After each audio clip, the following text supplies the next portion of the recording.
Hi, I'm Kate. And I'm Mandy, and this is Love Sober, the podcast for the sober and sober curious.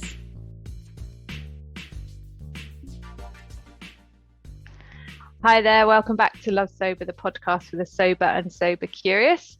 And today it's Kate and I, and we're going to be talking a little bit about, well, sort of the end of dry January, moving into February, the possibilities of spring, a little bit about where our headspace is at and what's been going on for us, and also kind of letting go, kind of clearing space, I suppose, which is a good thing to do, kind of the end of winter coming into spring, sort of the next transition in your sort of sober journey, making space for growth, really, which is what we want from spring, isn't it? So just checking in. So hi Kate, how are you doing?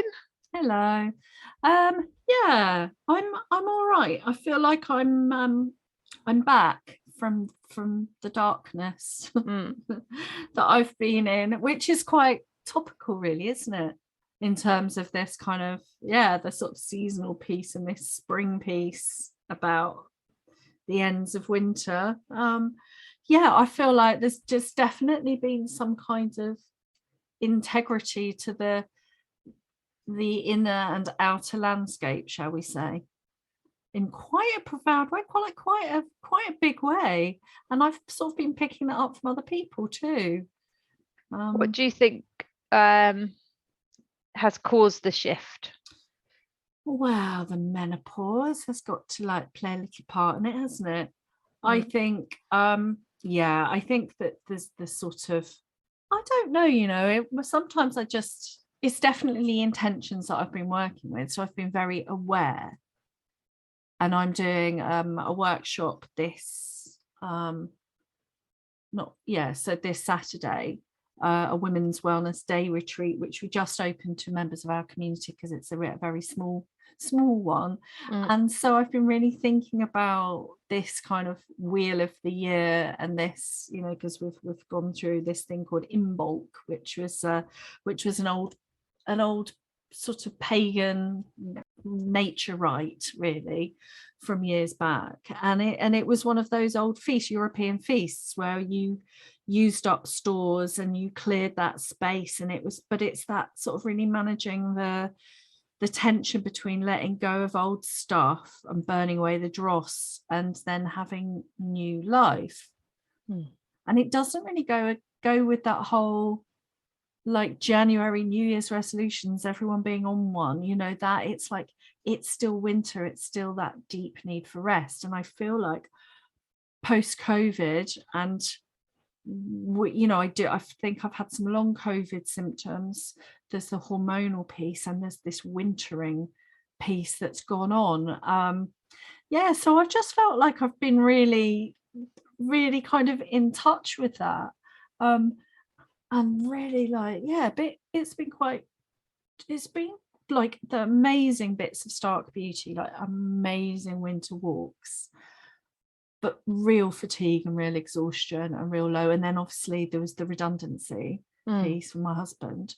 So there was that whole shift of really not knowing where I was going, what I was doing, really felt like that messy middle, so liminal. So, but I feel like I'm coming out of it. So, and that's sort of testimony you were saying about, resilience, bounce back, and whatever. It's all the pieces, right? Yeah, I think from an outsider's point of view, what you put in place, was rest, taking things off the list, resting, making your world small, getting out in nature, being in your garden, going to yoga, baseline toolkit stuff, wasn't it? And then I guess when you stabilized, then you look towards the light, right? So you were doing a course on happiness that you're doing at the moment, and that kind of sparked again your alignment with gratitude, mindfulness, being in the present moment, and that lifted you. Yeah, that's so true. That was a real shift actually yesterday. We were speaking, weren't we, about it, and having gone through quite almost like quite a deep narrative, which I took that there is place for that. Like there was a need to go there. But we were I'm doing a happiness facilitator course at the moment, and I didn't make the one last week because I was too knackered. So I made this one, and we started off with mindfulness again, and I was like, there's this beautiful quote about I'm not, how checking in with the weather system, with the internal weather system, which we've talked about before. I've used that metaphor, haven't I? That a couple of years back, we chatted around that. And then there was this lovely kind of piece about we're not the weather, we're the sky. And I don't know whether it was that feeling of being held in a space with other people, whether it was looking at a picture of the blue sky, obviously a little bit of a boost. And then there was that, basically I've identified really heavily with the weather lately, my internal weather. I've been really the weather of the mind. The weather of the mind is that exactly, in the weather of the body. And so that really, I was like, that gave me that little bit of awareness behind what was going on. It gave me that little bit of space and perspective. And I did, and it all like beautifully sort of started to shift. So yeah, it's interesting, dude, isn't it? When we're looking at this subject and then how we behave and how we experience it ourselves and our moods and our bodies. I mean, yeah, it's been quite. I think awareness is a really good thing to bring up, and kind of pull out, I think. And that's sort of the work, essentially. Like, work is such a loaded word, but I do think that is kind of a big part of, sustainable growth and well-being and change and, development and all of those yummy things. And sometimes you need that mirrored back to you, sometimes you need that, because I certainly had, like, my therapy session yesterday, I entered and I was just like, I just had this moment and I was like, like, really good, I'm gonna get a new tattoo. And I was just like, fuck everyone, like, I'm so like, like empowered, and like, I'm gonna like get tattooed on me, you don't own me. And it's like, you don't own me patriarchy, you don't own me men, you don't own me like trauma, you don't own me like alcohol and stuff like that. And I was like, and I bought myself a leather jacket and like, and then through the sort of conversation, then I just got into the narrative of like, what's wrong, and then just like, and then she was, and so having someone reflect that back and be like, it's interesting, this shift, of where you were at the beginning of the call and where you are now, what do you think that's about? And it was like, probably that I feel like I have an expectation to bring the dark stuff kind of thing, which is interesting, because that's why we're such a good match, isn't it? Because you seek out the light, whereas I seek out the dark, so we can check in with each other and go, bring it up a bit, and and I can go a bit deeper for you or whatever. But essentially, like, it's that awareness of, okay, well, I don't have to be, that's my depressive side, right? It's like, I don't have to, there doesn't have to be drama here. I could just, and a lot of my work at the moment is around allowance. That would be, if I could choose, well, my word of the year was light, but that's quite a strong kind of thing at the moment, like allowance, like allowing myself to be happy, allowing myself to enjoy things. I'm getting a bit emotional. But awareness of, because what happens with me is when my emotional resilience is better, because I was so broken last year, I couldn't give to anyone, but then when my emotional resilience gets better, then I start taking it all from everyone else again, like, oh no, the kids aren't happy, right, I'll pick them up from school and I'll make sure they have really nice food, and like, this is going on or that going on, and like, and then I get burnt out again. So anyway. Yeah, that's interesting. No, that awareness first, isn't it? Yeah. And I think that's so true what you said. And I think one of the reasons why the podcast has ended up being sort of an important part of our lives in a way, and so helpful for our recovery and our sobriety, is that every week, obviously we want to put out a podcast, but we get that opportunity to reflect, be that reflection with each other. And it sort of fulfilled that. And so having that space with your therapist yesterday, that space with a group with a focus on happiness, reflecting that, because I haven't got that at the moment. I don't have a coach at the moment, and I don't have a therapist at the moment. So it's like, which is interesting. Again, reflection, that's probably something that now I need to get on board. I could definitely benefit from. But again, we've talked about that before, haven't we? About how for you, there's something in groups. Yeah.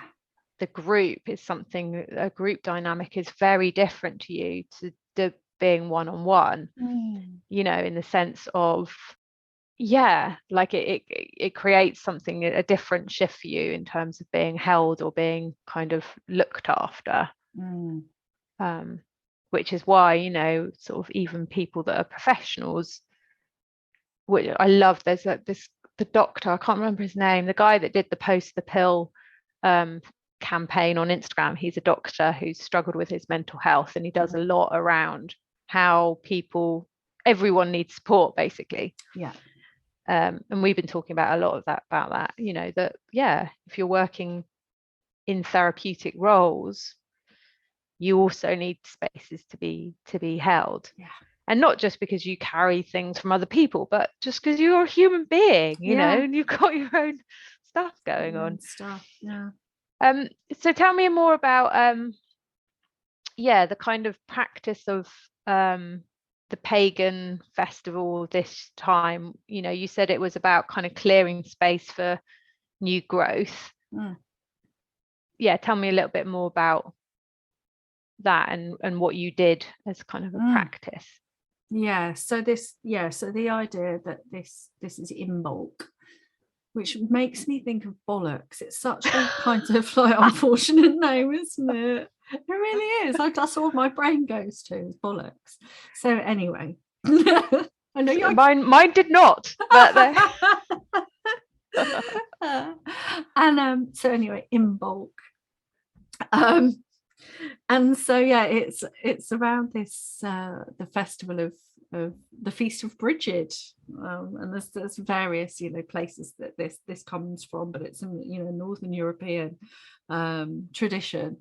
And so this goddess Bridget, she's the goddess of, what is she? She's the goddess of poetry and light.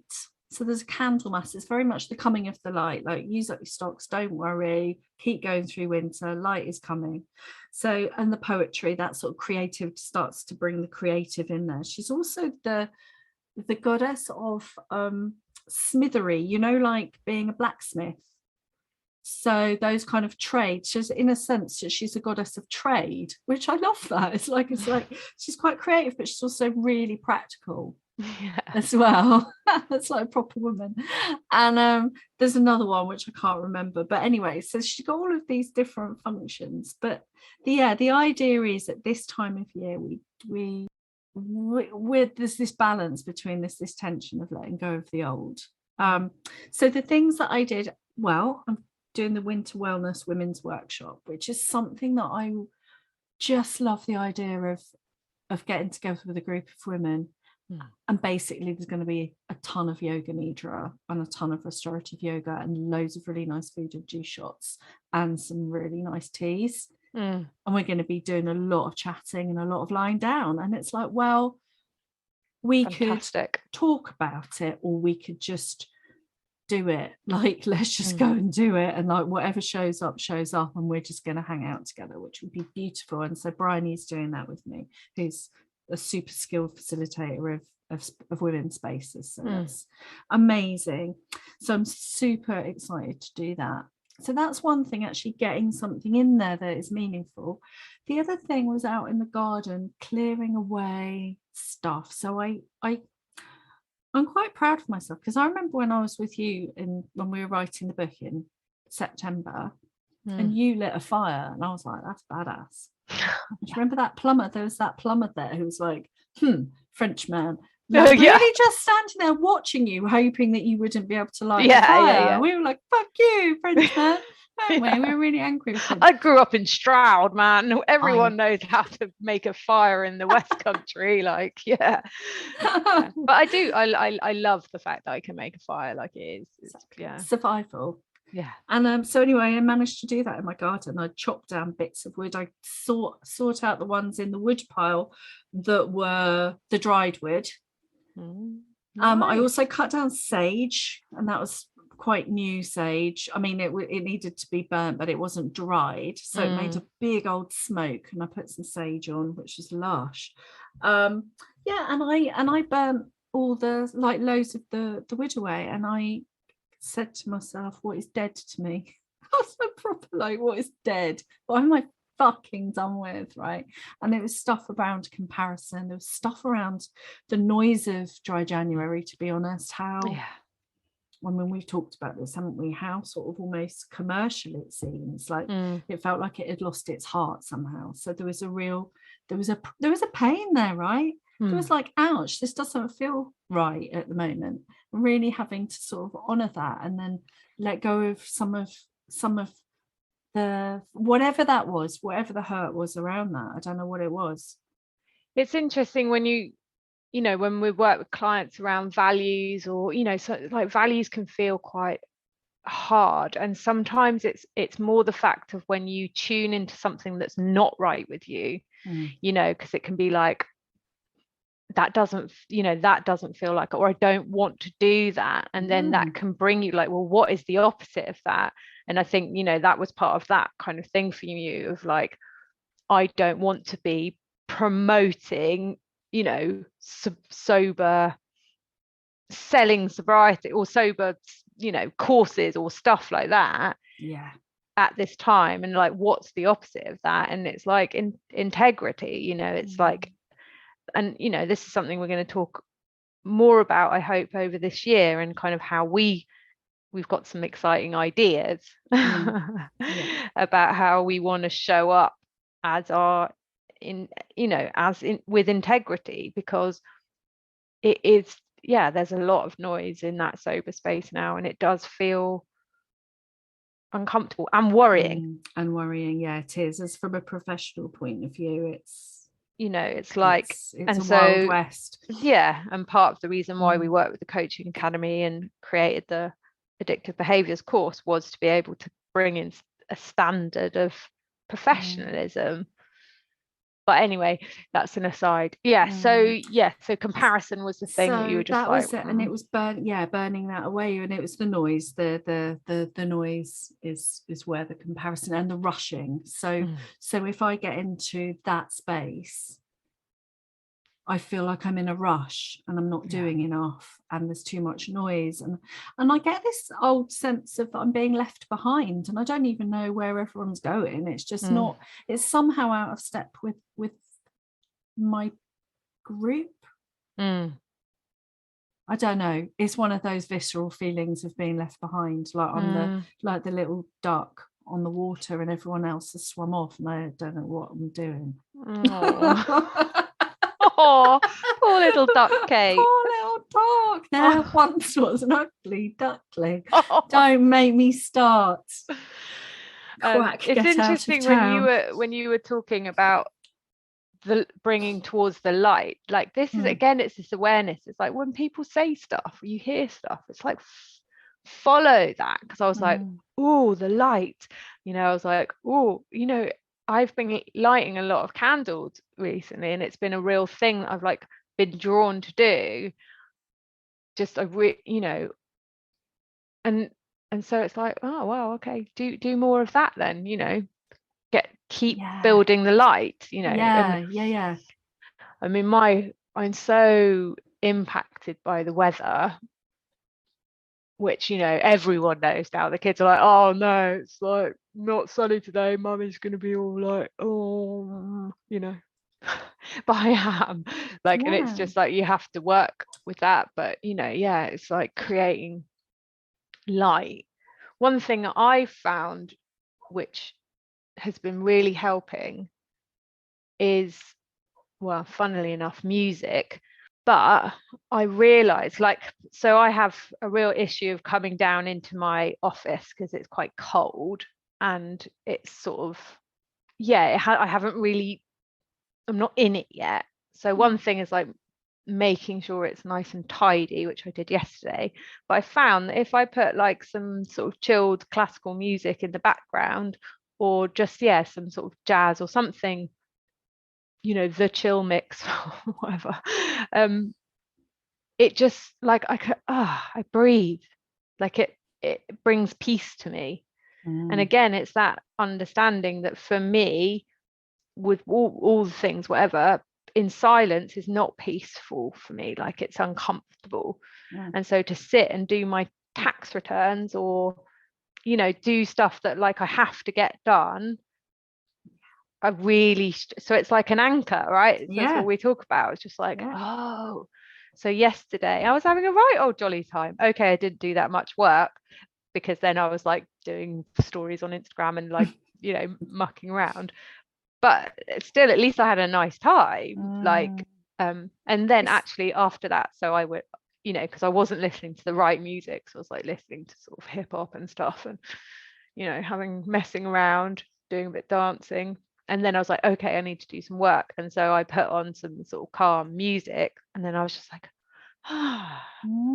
it's looking after your sensory preferences again, isn't it? It's that.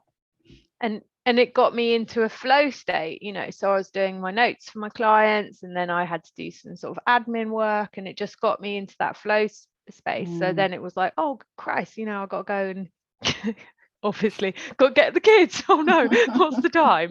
Panic, rush. But I just so I think that's it's part of that, I guess, what we've, in a very roundabout way, our kind of suggestion around this time of year is to sort of think about what's working for you, and then clear away the dead wood. Exactly. It's like a bit of an audit, isn't it? It's an opportunity for an audit of what, just remembering that we can pivot, we can change, we can pause. We need to pause, we need to clear the space, don't we? We can't do anything if we're rushing around and we're in action mode. We can't do that. So on all of those levels, if we're too busy, or if we're just go, we won't have the time and space to think, and we will be in a different mode. We won't be in a creative, reflective, dreaming, creating mode. We'll just be in a doing mode. So that's that very basic need of just on all of the levels of just creating space and creating some calm, so that we can hear, so we can reflect, and then we can decide. Then what happens is, like, I looked round, and not only on top of the pile of dead wood was an egg. Just a beautiful metaphor. And my chickens, basically I went, oh, that's a metaphor. It's like, no, the chicken just went and climbs on there to get away from the dog. The meaning. And I know, it's like my son goes, you don't need to deep it, Mum.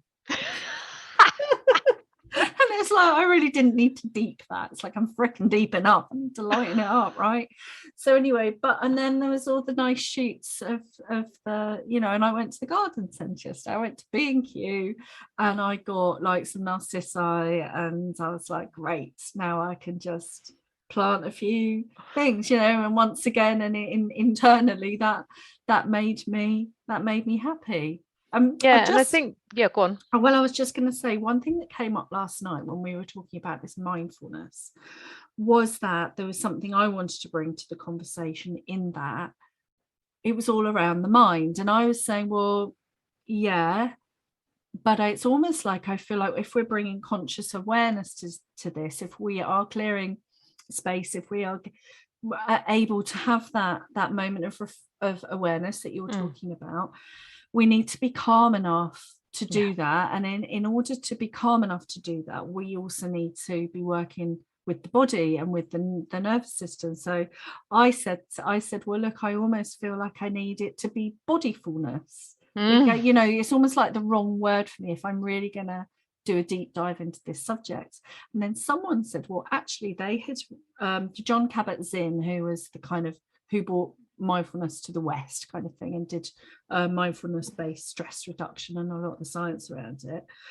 Apparently he did a lecture recently and said that he felt almost that it should be called heartfulness now, because it was used as mindfulness coming from an Eastern tradition, but actually if you apply it to the West, who are much more cognitively, what's that word, based, and less of an embodied approach, it loses its balance. So he was working almost with that principle of bringing it much more down into an embodied thing, and the nervous system also. That.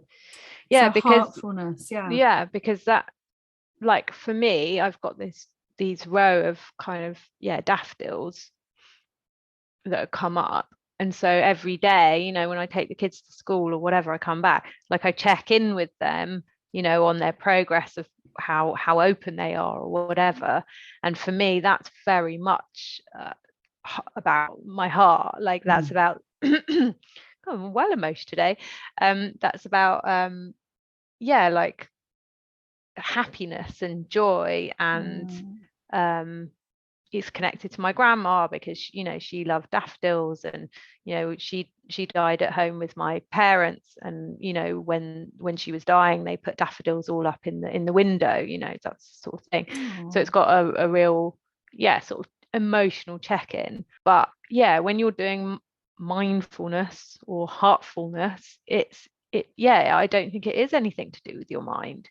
It's to do with being present with your happiness, really, and your joy. Like I was on the beach the other day, and like just looking at shells and stuff, you know, and the texture and feeling them, and, you know, and then the dog would come around and sniff and, you know, give me a bit of a cuddle, then go away again, and all of that was around feeling joy, and very infantile and very childlike kind of moments of joy. So I think that's a beautiful kind of, I'm really, thank you for sharing that, because it's brought more integrity, I guess, to it, or more depth to those practices. I felt like that when I heard that from when that person said it. I was like, of course, and it really made it felt better.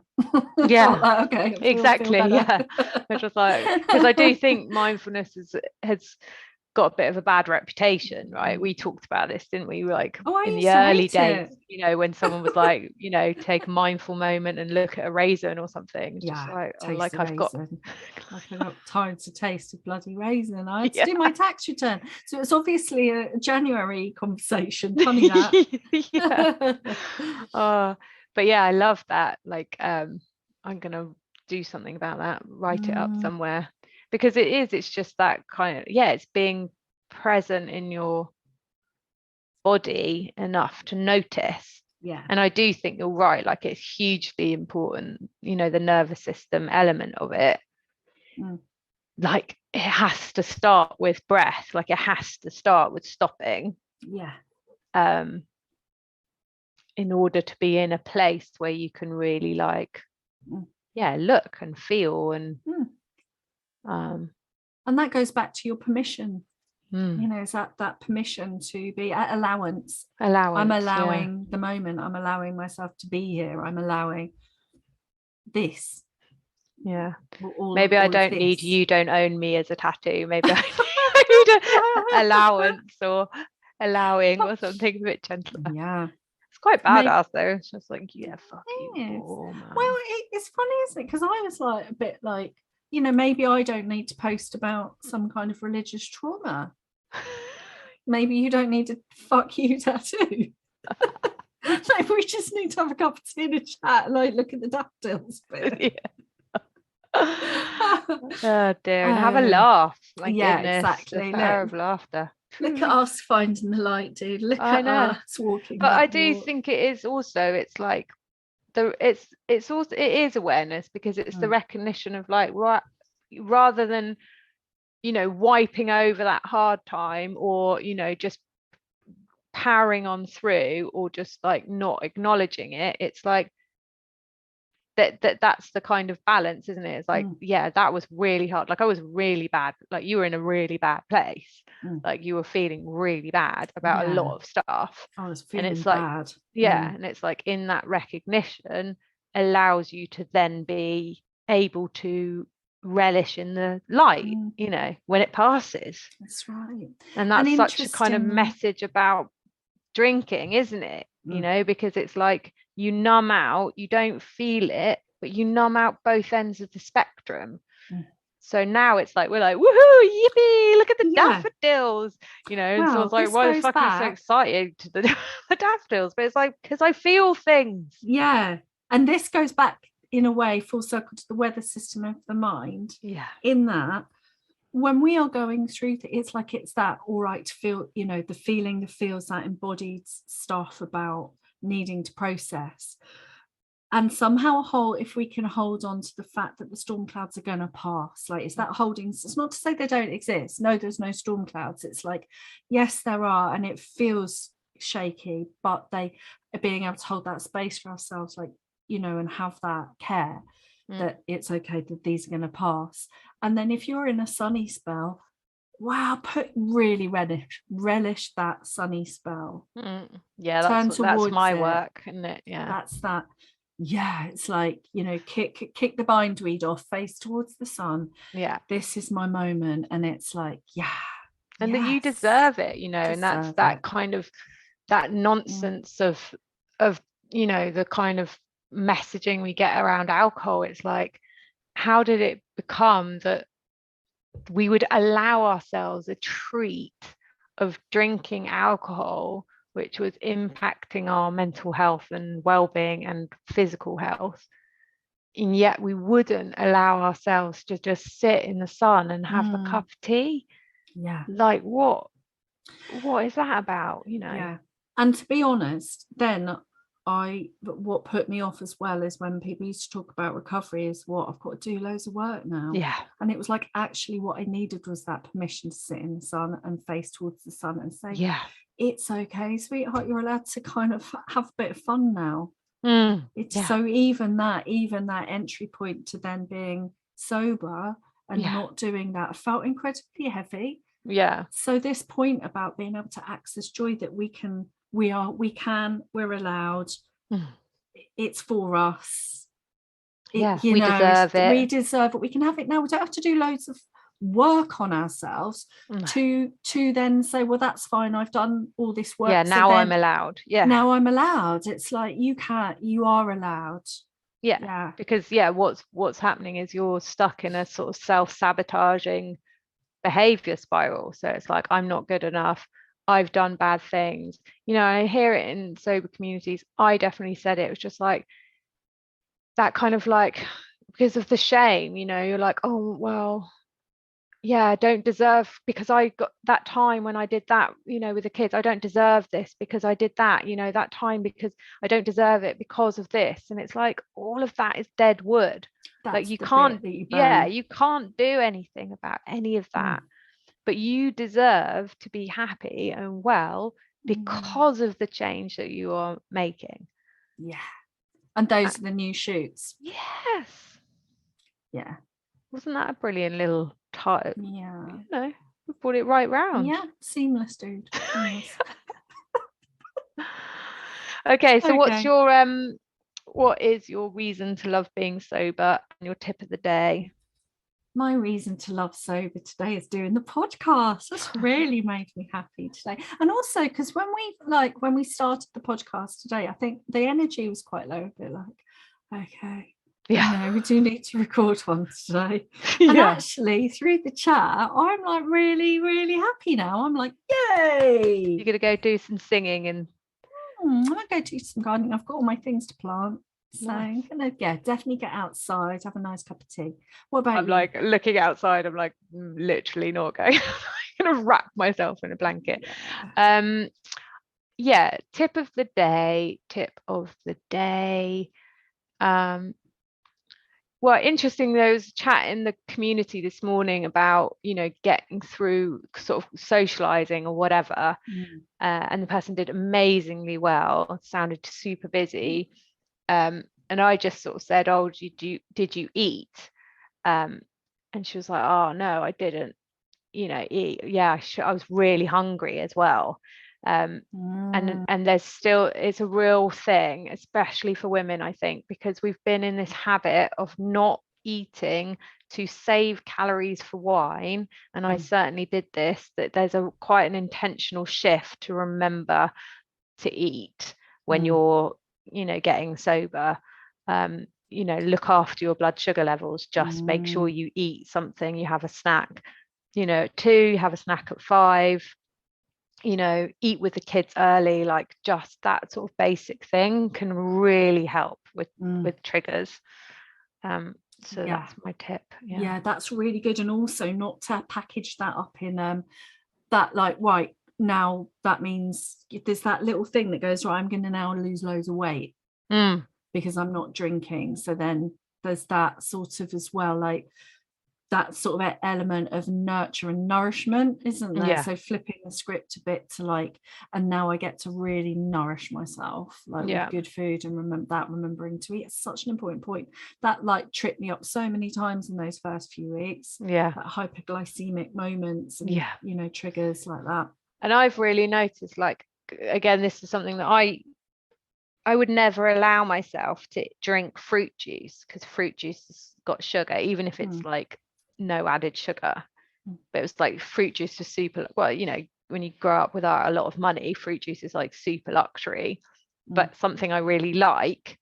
And I've noticed that I have a dip, or, you know, energy dip around sort of 5-6 o'clock. If I have like half, you know, I have a pint of orange juice and sparkling water, or, you know, a pint of whatever, apple juice, sparkling water, so half, that really helps me to get through that kind of, not that I'm triggered to drink, but just in terms of my general fatigue, because I don't drink enough generally, you know, water.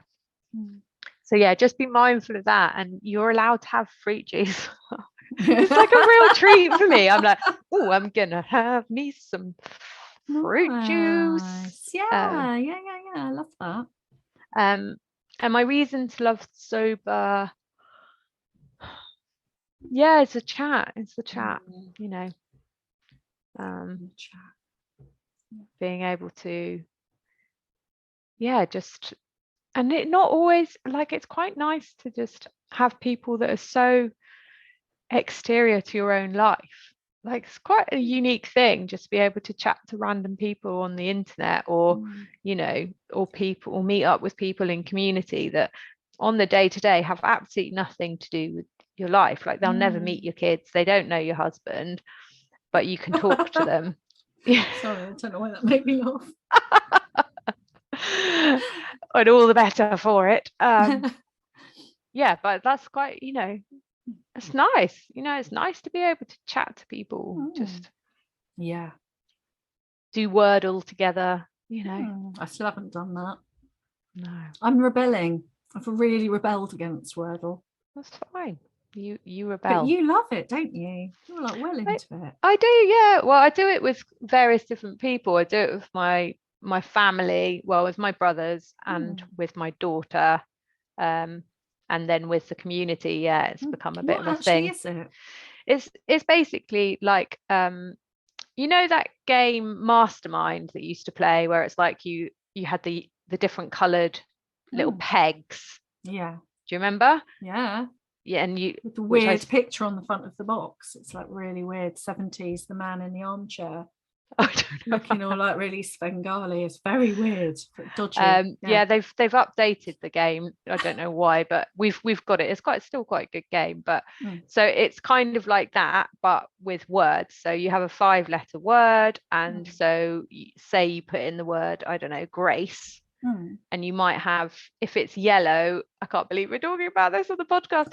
If it's yellow, it means it's the right letter, but it's in the wrong place. And if it's green, it means it's the right letter in the right place. Interesting. So it's really working the So you only have a certain amount of tries, and it's 1 word per day, so it's quite good. So you can't lose loads of hours. There's a bit of like, not instant gratification, the other one, deferred gratification. Yeah.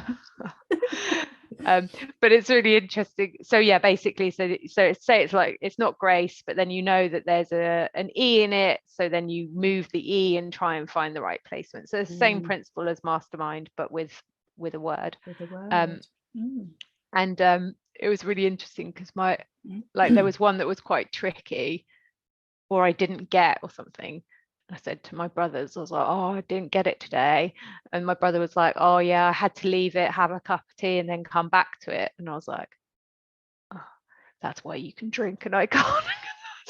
I'm like, I can't get it. It's like, oh, it's done. Like, don't give me any drugs, I'll just do them all. Don't give me all the wine, I'll just do it all. Don't give me any of the chewing gum, because I do it all, don't I? Exactly. It's like, oh no, like even putting in letters that I knew weren't there just because I wanted to put a word in. Where it's like, yeah, I just went and had a cup of tea, came back to it a bit later, decided to leave it till the evening. It was just like, yeah, that's why we are not same. I love that. And I just remembered we need to talk about Life School.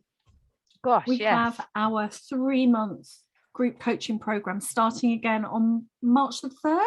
Yeah, Thursday, March the 3rd. So if you don't know about Life School, it's a self-development program for sober women. So it's really great if you have been sober for a while, and now you're like, you want to delve a bit deeper into kind of sustainability, like how can I keep sober long term, the things we've been talking about today, like happiness, joy, gratitude, and also social boundaries, your social environment.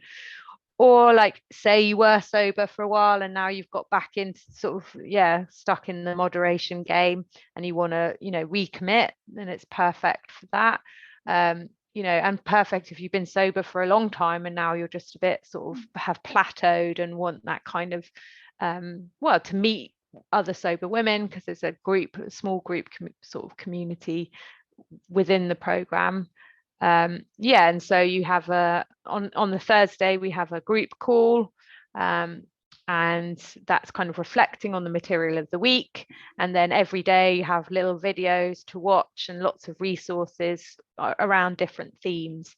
The sort of only group we would say perhaps it's too advanced for would be if you like literally you're just starting out on your sober journey. And then we have a 6-week course called Love Yourself Sober, the course, which is kind of aimed at that, get sober kind of quit program, and then that kind of stay sober, love sober space. Then Life School's for you. But if you've got any questions, please do email us if you want kind of clarity, or we can call you up and just have a little chat around whether it's suitable for you.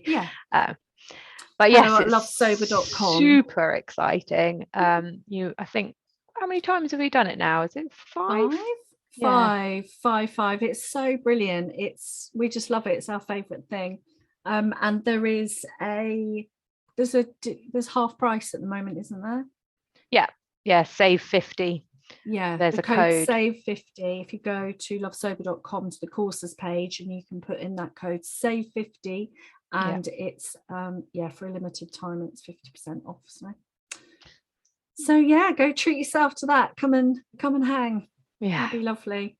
All right then. Okay, so if you're immediately concerned about your drinking, send up a flare. Get in touch with one of the sober communities that you vibe with. Just know that you're not alone. We love to hear from you about anything really. hello@lovesober.com, and tell us your ideas that you might want us to talk about, any topics and things that might come up for you. And just know that you are not alone at all, and we'll see you next week for more chat.